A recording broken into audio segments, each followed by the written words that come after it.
할렐루야. 네, 오늘도 이 아침에 주님 앞에 나온 여러분의 하나님의 축복과 은혜가 넘치기를 간절히 바랍니다. 자, 이제 우리 역대상 23장은 레위인의 직무에 대해서 오늘 성경은 자세하게 설명하고 있습니다. 이미 우리가 말씀을 역대기를 쭉 읽어오면서 레위인들에 대한 그런 하나님의 말씀, 또 그들의 계보와 또 그들의 자녀들의 이름을 우리는 무수히 살펴봤는데, 오늘 역대기서의 관심은 어디에 있느냐? 하나님을 예배하는 일에 있다는 것입니다. 자, 우리 오늘 23장 1절을 한번 먼저 읽어보시죠. 23장 1절입니다. 시작. 다윗이 나이가 많아 늙음에 아들 솔로몬을 이스라엘 왕으로 삼고. 자, 오늘 단 1절에 나오는 아주 중요한 말씀이 있어요. 다윗이 나이가 많았어요. 그리고 늙음의 아들 솔로몬을 이스라엘 왕으로 삼고. 이 22장에서는 이 성전 건축을 아들 솔로몬에게 위탁하고 부탁하고 하는 그런 내용이 소개됩니다. 또 자신의 군신들에게 솔로몬을 도와서 성전 건축을 잘 마칠 것을 명령하는 내용이 나옵니다. 그리고 다윗이 나이가 많아서 늙음에 솔로몬으로 이스라엘 왕을 삼았다. 그러니까 솔로몬이 왕이 되는 과정을 단 한 절로 소개합니다. 근데 사실 이 솔로몬이 왕이 되는 과정은 굉장히 긴 과정입니다. 자세한 내용이 필요해요. 열왕기상의 1장에 보면, 열왕기상 1장에 보면 그 한 장 전체를 솔로몬이 어떻게 왕으로 즉위 하는 것을 쭉 설명합니다. 그러나 역대기서에서는 단 한 절로 소개합니다. 그리고 2절부터는 무슨 얘기냐? 레위인들이 어떻게 하나님을 섬기느냐 하는 것입니다. 오늘 역대기서의 관심은 뭐냐? 하나님을 어떻게 섬기느냐 하는 겁니다. 관심은 우리가 어떻게 하나님을 예배하느냐, 그리고 하나님을 잘 예배하고 하나님을 찬양하기 위해서 어떤 사람들이 필요하고 어떤 조직이 필요하냐, 성전에서 섬기는 이 아론의 후손들 레위인들은 어떤 조직을 가지고 움직이어 어떻게 하나님을 찬양해야 되느냐 하는 것을 상세하게 기록하고 있습니다. 오직 이 성경의 관심은 어디에 있느냐? 하나님을 우리가 어떻게 잘 섬기느냐 하는 것. 바로 역대기서는 제사장적 관심에서 기록된 성경이라는 것입니다. 다윗의 아들 솔로몬이 왕이 됐어요.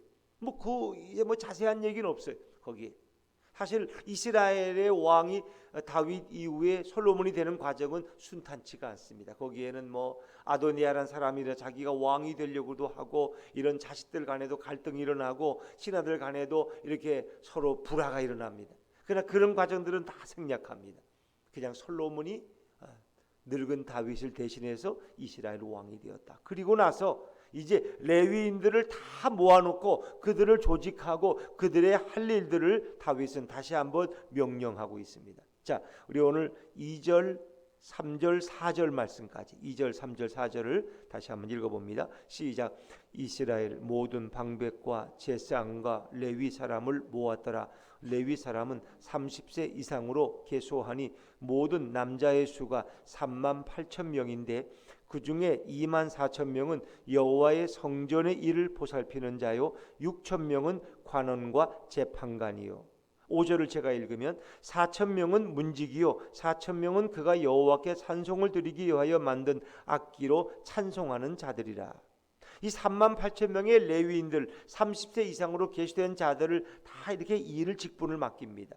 그래서 24,000명은 여호와의 성전에서 일을 보살피는 자고 6,000명은 관원과 재판관으로 레위인 중에서 쓰임 받습니다. 그리고 그중 4,000명은 문지기 일을 하고 4,000명은 악사로서 찬송하는 악기로 하나님을 찬양하는 일만 전념하게 됩니다. 다윗은 이 모든 것을 다 그들에게 맡기고 임명하고 조직합니다. 다시 말하면 다윗은 하나님이 자신에게 주신 이 왕적 권위, 왕의 권위와 그 특권을 가지고 뭘 하느냐?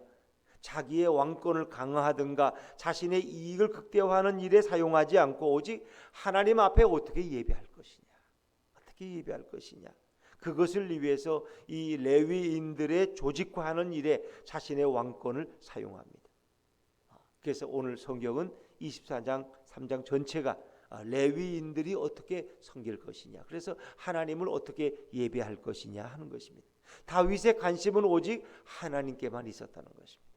이제 하나님의 언약궤를 예루살렘으로 모셔놓고 또 아들 솔로몬을 통해서 그 성전을 건축하게 한 다윗, 그리고 성전 건축을 위한 모든 물자와 재료들을 다 준비한 다윗, 그가 죽기 전에 할 일은 아직 솔로몬이 어리고 미숙하기 때문에 레위인들이 어떻게 효과적으로 하나님을 찬양할 것이냐, 그것을 다 조직화하는 일을 다윗의 관심이었습니다. 다윗은 오직 그 관심이 하나님께 있었다. 그래서 우리가 어떻게 하나님을 잘 섬길 것이냐, 이 레위인들을 중심으로 어떻게 하나님의 성전에서 하나님을 기쁘시게 할 거냐, 그것이 다윗의 관심이었어요. 근데 다윗이 하나님께만 관심을 가지고 하나님께만 영광 돌리는 일을 위해서 레위인들을 조직화하고 질서대로 일할 수 있도록 만든 이 모든 일들의 결과가 무엇이냐, 하나님은 다윗을 더욱 존귀한 자가 되게 하고 다윗의 후손들을 더욱 축복하십니다. 그리고 다윗을 후세의 위대한 왕으로 존경받게 하십니다. 그러니까 우리가 스스로 내가 영광 받을 필요가 없다는 거예요. 내가 스스로 내 이름을 남기려고 애쓸 필요가 없어요. 사울왕은 반대로 역사가 지나면 누가 나를 기억하겠냐, 그러니까 내가 이 전쟁에 이겼으니까 나를 위한 기념비를 세우자, 뭔가 백성들에게 더 인기 있는 왕이었음을 좀 백성들에게 각인을 시켜야 되겠다, 여기에 관심이 있었는데 다윗의 관심은 그런데 관심이 없어요. 오직 하나님을 어떻게 잘 섬길 것이냐, 하나님의 교회를 어떻게 더 편안한 곳으로 모시고 우리 이스라엘의 가장 중심된 곳으로 그분을 모셔드릴 것이냐, 그리고 그분이 이 나라의 왕이 되게 하고, 그리고 그분을 위해서 우리가 아름다운 성전을 위해서 그분이 거기 영원히 거하도록 하자, 이것이 다윗의 관심이었다는 거예요. 오직 하나님을 예배하고 하나님을 찬양하고 하나님께만 영광 돌리는 일에 다윗이 자기의 권한과 특권과 능력을 다 사용했더니 결국 결과가 무엇입니까? 하나님이 다윗을 더 존귀하게 축복하셨다. 존귀한 인물로 세우시고 그의 후손들이 장구하고 그 가운데 왕이 끊어지지 않게 했다는 거예요. 그래서 다윗의 물론 자식들이 왕이 되다가 남왕국 유다 이후에 그 대가 끊겨지지만 그건 끊어지는 게 아니에요. 진정한 이 땅의 왕으로 누가 오시기 때문에? 예수 그리스도가 오시기 때문에. 육신적인 다윗의 후손 가운데 오시는 예수 그리스도, 그분이 우리의 통치자요, 우리의 메시아요, 우리의 영원한 왕이심을 성경은 말씀하고 있습니다. 그래서 다윗은 그 모든 일에 자신의 가장 중요한 유언으로 그 모든 일들을 남기는 것입니다. 자, 우리 오늘 6절 말씀을 한번 읽어요. 6절입니다. 6절 한번 읽어보죠. 시작. 다윗이 레위의 아들들을 게르손과 그핫과 무라리에 따라 각 반으로 나누었더라. 레위의, 그러니까 야곱의 12지파 12아들 중에 레위가 있죠. 그 레위의 아들들을 게르손과 그핫과 무라리로 그 자손들을 다 나누어서 그들의 할 일들을 조직화했다는 거예요. 근데 그핫의 아들들 가운데 누가 있느냐? 아론과 모세가 있다는 거예요. 그리고 아론은 어떤 일을 했느냐? 자, 12절 13절 말씀 읽어볼까요? 12절 13절입니다. 시작. 그핫의 아들들은 아므람과 이스알과 헤브론과 우시엘 네 사람이라. 아브람의 아들들은 아론과 모세이니 아론은 그 자손들과 함께 구별되어 몸을 성결하게 하여 영원토록 심히 거룩한 자가 되어 여호와 앞에 분향하고 섬기며 영원토록 그 이름으로 축복하게 되었느니라. 그래서 아론은 대제사장으로 쓰임받고 아론의 자녀들이 다 제사장의 대를 이어가는 거예요. 근데 그 아론의 자손들은 어떻게 된 자들이냐? 그들은 구별된 자들이고 몸을 성결하게 하고 거룩한 자가 되어서 여호와 앞에서 분향하고 섬기는 예배하는 일에만 쓰임받는다. 그리고 제사장으로서 예배가 끝나면 그 백성들을 축복하는 일들. 그러니까 아론도 결국 레위의 지파 가운데서 나온 자죠. 근데 고핫 자손 가운데 아론의 자손들은 제사장으로 쓰임받고 그 외에 모세의 자녀들은 또 나오죠. 게르손과 엘리에셀. 모세는 영적 지도자가 되어서 아론은 대제사장이요 모세는 이스라엘의 지도자로서 그 백성을 이끌어가고 그 자손들의 이름이 소개됩니다. 그러나 이제 대부분 다른 모든 그 아론의 자손들을 제외한 모든 레위인들은 뭐예요? 하나님의 성전에서 제사장들을 도와서 그 성소의 모든 일들을 감당하는 거예요. 그래서 그 레위인들의 일은 어떤 일이에요? 성전을 보살피는 일, 또 때로는 문지기로, 성전 문지기로, 또 하나님을 찬양하는 일로, 때로는 그 레위인 중에 일부는 관원과 재판관으로 다양한 일에 레위인들이 봉사하는데, 그 모든 목적은 하나님께 영광을 돌리기 위해서 레위인들은 전적으로 쓰임 받았다는 겁니다. 다시 말하면 오늘 우리 모든 그리스도인들은 영적 레위인들인 줄로 믿으시기를 바랍니다. 오직 우리 그리스도인들은 하나님께 영광 돌리는 일, 그리고 하나님을 예배하는 일에 귀하게 쓰임 받았어요. 여러분, 교회에서도 우리가 정말 교회에 가는 중요한 목적이 뭐예요? 하나님을 예배하는 거 아닙니까? 그 예배하는 일을 위해서 하나님은 각자 우리의 은사를 따라서, 직분을 따라서 교회를 섬기게 하신 거죠. 그래서 이 모든 일을 더 강화하기 위해서 우리가 앞에서 보면 3절에 레위 사람은 30세 이상으로 계수했어요. 그 수가 38,000명이 30세 이상. 그런데 다윗은 레위인들이 더 많이 봉사하도록 길을 열어주었어요. 그래서 20세 이상으로 계수되었다. 20세 이상으로. 27절을 보면 다윗의 유언대로 레위 자손이 20세 이상으로 계수되었으니, 20세 이상으로 계수되었어요. 그래서 그들은 그 일에 쓰임 받는데, 이제 그 레위인들을 다윗은 24반차로 나눕니다. 24등분을 해요. 그 38,000명을. 그래서 그들이 일시에 38,000명이 성전에 섬길 수가 없잖아요. 그러니까 24교대. 그러면 1년에 딱 2주간만 성전에 와서 섬길 수 있는 거예요. 그러니까 38,000명이 한꺼번에 다 일하는 건 아니에요. 그래서 그들은 그 섬기는 동안 최선을 다해 섬기도록 했다는 거예요. 그래서 모든 레위인들이 하던 성전에서 1년에 2주간 동안은 책임지고 하나님을 예배하고 섬기는 일을 하도록 모든 것을 조직화했다는 거죠.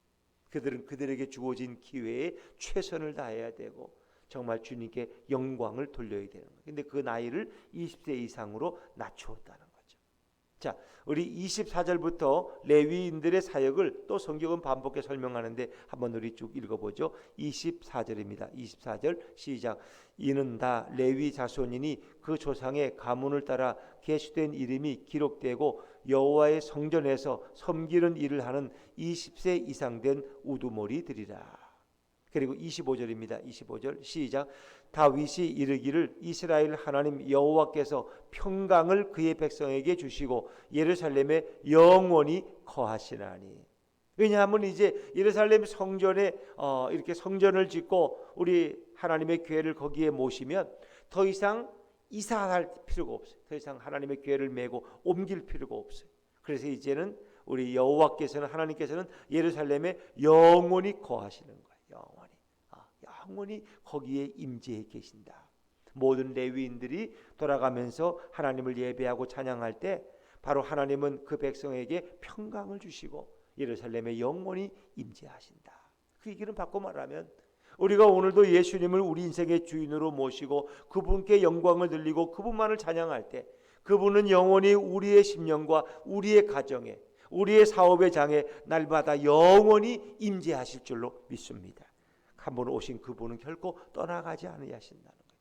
그래서 레위인들이 하나님을 예배하는 일들은 그렇게 중요해요. 레위 지파가 그 일을 감당할 때 온 백성이 성전에 나와서 하나님을 예배할 수 있는 것이죠. 자, 그리고 레위인들의 직분을 아주 사사로운 직분부터 아주 중요한 직분까지 쭉 설명하고, 어찌 보면 레위인들이라고 뭐 다 중요한 일을 하는 게 아니에요. 아주 사사로운 성전 청소부터 뭐 관리하는 일까지 다양한 일을 섬기는 거죠. 그래서 그들의 직분과 은사대로 섬기는데 도대체 어떤 일을 하는 것이냐? 어찌 보면 사사로운 일들이에요. 자, 28절 29절 시작.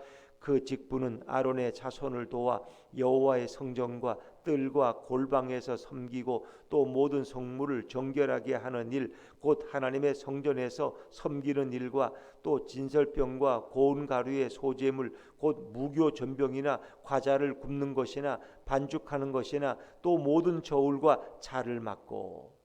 그래서 아론의 자손을 돕다는 건 뭐예요? 제사장들을 도와서 레위 지파들은 그 일을, 세세한 일들을 다 감당하는 거예요. 근데 그 일들이 다 예배를 위해서 필요한 일들, 예배를 위해서 성전의 뜰과 골방에서 섬기고 성물을 정결하게 하고, 그리고 섬기는 일, 진설병, 고운 가루 소재물, 무교전병, 과자를 굽는 거, 반죽하는 거, 저울과 자를 관리하는 이런 사사로운 일까지 다 예배를 위해서 쓰임 받는 거예요. 우리는 다 자신이 중요한 일에, 좀 남들이 볼 때 괜찮은 일에 다 쓰임받기를 원해요. 그러나 하나님의 일은 빈부귀천이 없다는 거예요. 가장 작은 일도 하나님은 다 소중하게 본다는 거예요. 그래서 우리 사도 바울이 보면 모든 일을 하되 질서 있게 하라는 거예요. 질서 있게. 그리고 하나님이 주신 은사대로 열심으로 섬기라는 거예요. 그래서 뭐 내 일은 더 크고 내 일은 작고 비중이 크고 이런 게 없다는 거예요. 모든 하나님의 교회를 섬기고 하나님을 예배하는 일에 우리 모두는 다 귀하게 부름받고 쓰임받는 자들이라는 것입니다. 그래서 30절에 보니까 어떻게 하나님을 찬양하느냐, 같이 읽죠. 30절입니다. 시작. 아침과 저녁마다 서서 여호와께 감사하고 찬송하며. 레위인들의 직무는 아침과 저녁마다 제사 드리고 여호와께 감사하고 찬송하는 일. 오늘 영적 레위인들, 모든 그리스도인들은 아침에도 저녁에도, 아침에 하루를 열어가면서 저녁에 하루를 마무리하면서 하나님 앞에 감사하고 찬송하는 일이 얼마나 소중하냐. 그러니까 아침과 저녁으로 하나님을 찬양하라는 거예요. 하나님을 향한 찬양과 그 감사는 매일매일 매시간 계속되어져야 된다는 거예요. 계속되어야 된다. 또 31절에 모든 절기를 지키는데 안식일과 초하루는 월삭이죠. 모든 절기에 여호와께 번제를 여호와께 드리되 그가 명령하신 규례에 정한 수요대로 항상 여호와 앞에 드리며. 어찌 보면 레위인들은 일생 동안 그 일을 반복해서 하나님을 예배하는 거예요. 32절 마지막 절 같이 읽습니다. 시작. 또 회막의 직무와 성소의 직무와 그들의 형제 아론 자손의 직무를 지켜 여호와의 성전에서 수종드는 것이더라. 모든 그리스도인들이 해야 될 예배의 귀중한 사명들을 설명하고 있습니다. 성전에서 수종드는, 이 수종든다는 것은 그 일의 보조 역할을 해서 서로 협력자가 되는 거예요. 제사장들이 제사를 집례하는 일에 그들은 최선을 다해서 돕고, 악사들은 열심히 악기를 연주해서 하나님을 찬양하고, 문지기들은 성전을 지키고, 또 관리하는 자들은 각 하나님의 필요한 그 모든 예배의 재료들을 잘 관리하고, 이렇게 해서 하나님의 성전은 늘 하나님께 예배하는, 하나님께 영광 돌리는 삶을 살아가도록 다윗의 모든 것을 다 조직하였죠. 정말 우리의 삶이 매 시간 매 순간마다 우리 하나님께 영광 돌리는 삶이 될 줄로 믿습니다. 그래서 우리를 가리켜서 너희는 왕같은 제사장들이요 거룩한 나라요 그의 소유된 백성이다. 우리 모든 그리스도인들은 정말 제사장이 되어서 레위인들이 되어서 늘 하나님을 찬양하는 삶만을 위해 살아가도록 하는 거예요. 다윗이 유언으로 남기는 가장 중요한 일은 어떻게 하나님을 예배하느냐. 그러니까 우리 일생에 가장 소중한 일은 하나님을 예배하는 일이에요. 우리가 자녀들에게 명절에서 만나면 줄 수 있는 가장 중요한 얘기는 너가 하나님을 잘 예배하는 자가 되어야 된다. 먹든지 마시든지 무엇을 하든지 하나님의 영광을 위해 살아야 돼. 넌 오늘도 어머니 좀 아버지 좀 돈 좀 벌어놓고 좀 하나님 잘 섬길게요. 좀 뭐 직장이 좀 안정되면은 잘 섬길게요. 오늘 그렇게 얘기합니다. 요즘 시간이 없어요. 사업 때문에. 그런데 부모 입장에서 아니야. 너에게 가장 중요한 일은 너가 지금 하나님을 예배하는 거야. 너가 예수님을 모시고 그분과 동행하는 거야. 그럴 때 너의 사업을 하나님이 책임지시고 너의 인생을 건강함으로 인도하실 거야. 그렇죠? 하나님께 영광 돌리는 일이 우리 생에 가장 소중한 것이다. 하나님이 우리를 창조하고 지으신 목적이 뭐냐? 너희로 하여금 여호와를 찬송하게 하려 함이라. 내 삶이 날마다 매 시간 하나님을 찬양하고 있느냐, 하나님께 영광 돌리고 있느냐, 그것을 묻게 하십니다. 그래서 지난 수요일 우리 박혜문 선교사님이 와서 하는 일이, 우리가 무슨 뭐 도둑질을 했느냐, 뭐 간음을 했느냐, 뭐 우리가 죄를 졌느냐, 우리가 예수님을 생각하지 않고 그분을 찬양하지 않고 의미 없이 보내는 매 시간이 우리에게 하나님 없이 살아가는, 예수님 없이 살아가는 무수한 시간이 될 수 있다. 우리 예배하는 시간에는 예수님 앞에 나오지만 그 외의 시간들은 그저 우리 인생의 생각들을 하면서 살아간다. 그런데 예수님을 의식하지 않는다. 매 시간 예수님을 모시고 살아가는 그 마음 자세가 예배하는 자의 태도요, 주님과 동행하는 자, 예수님의 임재 가운데 살아가는 성도라고 할 수 있죠. 오늘도 매 시간 매 순간 우리 호흡처럼 항상 기뻐하라, 쉬지 말고 기도하라, 범사에 감사하라. 늘 주님께 기도하고 늘 주님께 감사하며 늘 주님의 은혜를 사모하며 주님과 동행하는 복된 하루가 되시기를 주의 이름으로 축원합니다.